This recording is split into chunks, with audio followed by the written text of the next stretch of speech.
বালিশে শুইতাম দুজন কইতাম কত কথা, সে আমার রাইখা গেল বুকে দিয়া ব্যথা গো, বুকে দিয়া ব্যথা।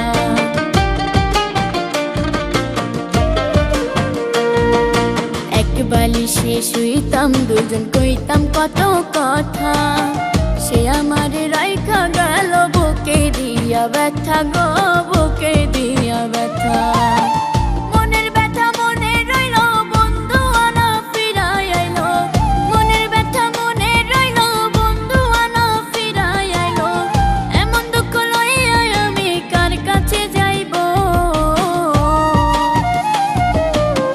দুঃখ দিল শ্যামকালে আকারে আমি কইব।